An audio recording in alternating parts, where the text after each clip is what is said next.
안녕하세요 여러분, 솔직한 안과 이야기 소랑과 우영재 원장입니다. 오늘은 굴절 수술, 보강 수술에 대해서 이야기해 보겠습니다. 간단하게 여러분들이 알고 계시는 라식 라섹 재수술이라고 보시면 될 것 같아요. 이 영상을 보고 계시는 분들 중에서 젊었을 적에 라식 라섹을 받으셨던 분들이 꽤 많이 계실 겁니다. 그런데 시간이 지나면서 시력이 떨어지거나 아니면 수술 직후에 시력이 떨어져서 잘 안 보이거나 하는 분들이 계실 텐데요. 이런 경우 재수술을 받으시는 게 도움이 될 수 있습니다. 오늘은 이런 굴절 수술의 재수술의 원리, 적응증, 그리고 어떤 방법으로 진행되는지에 대해서 자세히 알아보도록 하겠습니다.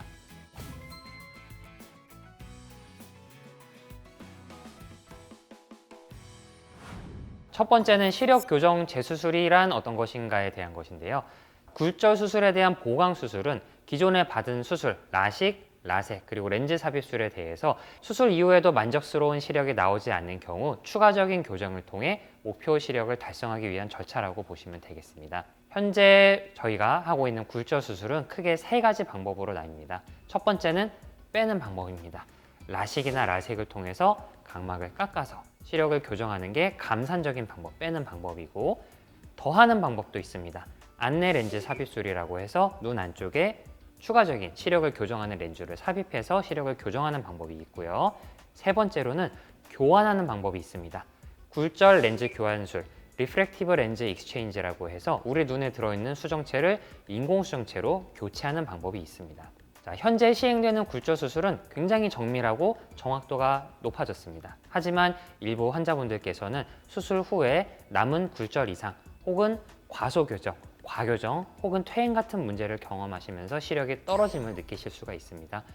이런 상황에서는 굴절 수술에 대한 보강이 필요할 수가 있습니다. 그럼 이런 굴절 이상이 왜 발생하는지를 알아보는 게 중요한데요. 첫 번째로는 초기에 수술하고 나서 얼마 지나지 않았는데 시력이 이상하게 안 나온다 하는 분들이 계십니다.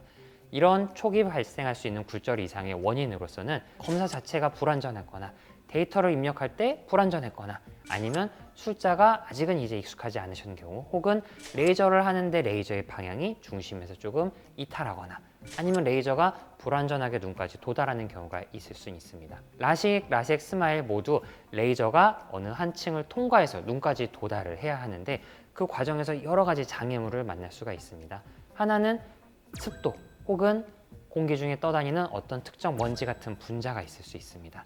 그래서 여러분이 수술실에 딱 들어가시면 굉장히 춥다거나 굉장히 건조하다거나 하는 걸 느끼실 수가 있어요. 수술실에는 특정 온도와 특정 습도가 정확하게 유지되어야 레이저가 정확하게 공기 사이사이에 있는 물 분자를 통과해서 갈 수가 있기 때문에 습도가 조절되는 환경에서 수술을 받으셔야지 결과가 정확합니다. 하지만 혹시라도 여러 가지 요인으로 인해서 수술실 내의 공기가 정확하게 조절되지 않는 경우에 그로 인해서 수술에 오차가 생길 수가 있고, 혹은 내가 혹시라도 수술 전에 향수를 과도하게 뿌렸다든가 하는 경우에도 내 향수 분자로 인해서 레이저가 차단을 당하면서 정확도가 떨어질 수가 있습니다. 이런 경우에는 저교정이라고 해서 수술 결과가 약간 원하는 시력에 덜 미치고 원하는 도수보다 덜 미칠 수가 있습니다. 그 다음은 과교정인데요. 과교정은 너무 과도하게 교정이 되는 경우를 얘기합니다. 수술 전에 당연히 검사상에 오차가 있는 경우에도 생길 수가 있고, 혹은 수술하면서 시간이 오래 걸리거나 아니면 눈이 너무 빨리 말라서 생기는 탈수가 각막을 얇게 하면서 과하게 교정을 하는 경우를 만들 수가 있습니다. 자, 렌즈 삽입술의 경우에는 렌즈 도수를 부정확하게 계산을 했거나 혹은 난시를 교정하는 렌즈의 경우에는 눈 안에서 렌즈가 회전하면서 예상하지 못한 잔여 난시 혹은 잔여 굴절 이상을 일으킬 수가 있습니다. 이와 같은 세 가지 경우가 초반에 나타날 수 있는 굴절 이상이고요. 후기에 시간이 한참 지난 다음에도 변화가 나타날 수가 있어요. 이런 후기 시력 저하는 초기에 나타나는 저하하고는 조금 다른 원인으로 발생을 합니다. 자, 첫 번째는 안축장의 증가인데요. 눈의 길이가 증가하면서 시력이 떨어지는 겁니다. 대부분의 눈의 길이는 성장기, 사춘기 때까지 길어지다가 멈추고 20대 초반 정도에는 거의 대부분 멈추게 되는데, 고도근시인 분들은 눈 자체가 굉장히 약하고 길기 때문에 성인이 되어서도 어른이 되어서도 나이가 들어서도 눈이 자꾸자꾸 자라는 특성을 보입니다. 그런 분들은 수술 여부에 상관없이 눈이 계속 길어지면서 근시가 자꾸자꾸 진행을 할 수가 있습니다. 자, 두 번째는 수정체에서 기인한 근시입니다. 자, 우리 눈 안에는 이런 수정체라는 렌즈가 들어있는데요. 40대가 넘어가고 50대가 되고 60대가 되면서 이 수정체가 예전 같지가 않아집니다. 주로 딱딱해지면서 탄성을 잃어가게 되는데 그 과정에서 이 수정체의 근시 도수가 늘어나고 근시가 발생하게 됩니다. 세 번째는 각막의 모양 변화입니다. 우리가 수술로 인해서 깎여놓은 각막이 세월이 흐르면서 조금씩 회복과 변화를 거치면서 모양이 달라지게 됩니다. 이로 인해서 이 각막에서부터 도수가 변하고 시력이 변하는 경우가 생깁니다. 자, 네 번째는 호르몬의 변화인데요. 간혹 여성분들 중에서 임신, 출산 과정을 거치면서 시력이 떨어졌어요 라고 말씀하시는 분들이 계세요.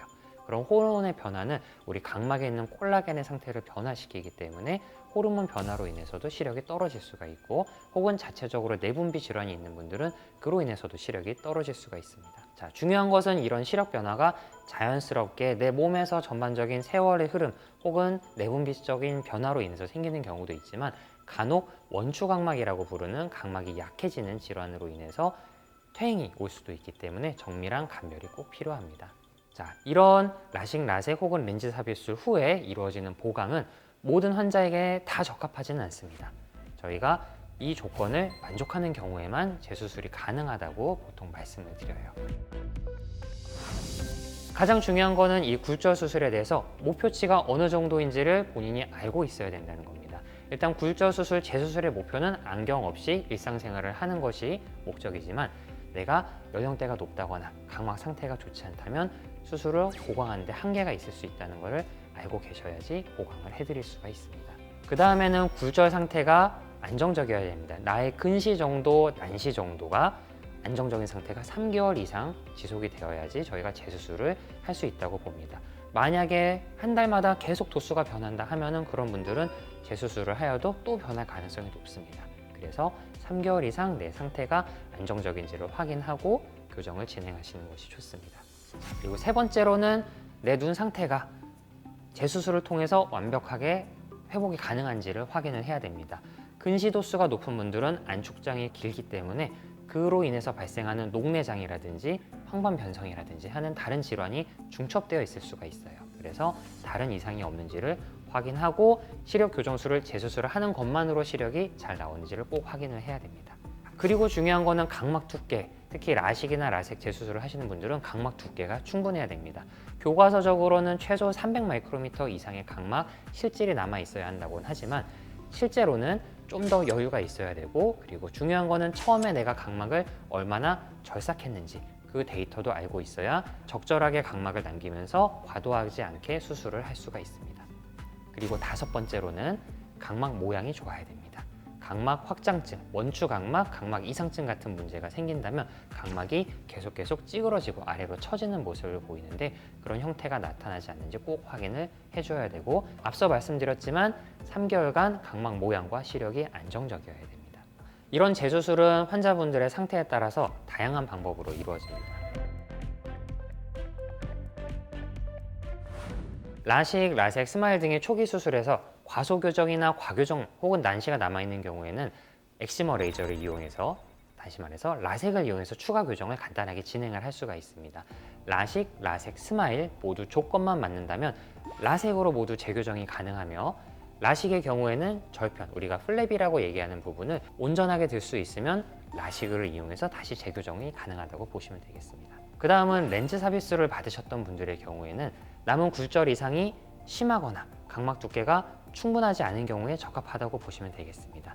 그래서 라식, 라섹을 했는데 각막이 너무 얇거나 아니면 예전에 수술하고 나서 각막 모양이 너무 안 좋다 하시는 분들은 렌즈 삽입술을 통해서 또다시 안경을 안 쓰는 시력을 얻으실 수가 있습니다.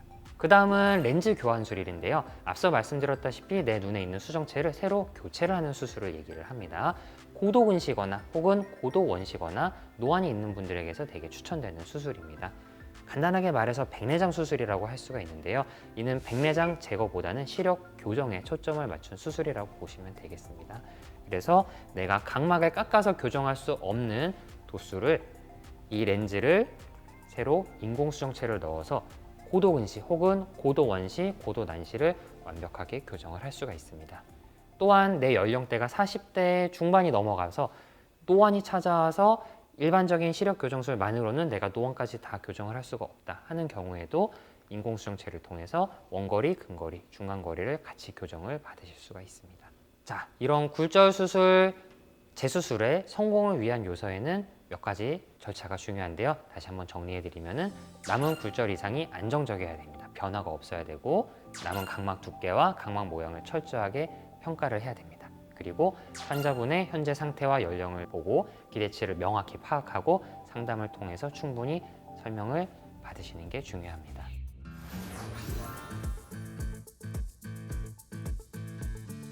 오늘 여러분들은 라식, 라섹 혹은 스마일 라식, 렌즈 삽입술, 재수술에 대해서 한번 알아보았습니다. 수술 후 만족스럽지 않은 시력을 경험하셨더라도 다양한 보강 방법을 통해 목표하는 시력을 달성하실 수 있으니 얼마든지 주치의 선생님과 상담 받으시면 되겠습니다. 오늘 이 영상이 도움이 되었다면 좋아요, 구독 부탁드리고 더 궁금한 점이 있다면 댓글로 남겨주시면 감사드리겠습니다. 감사합니다.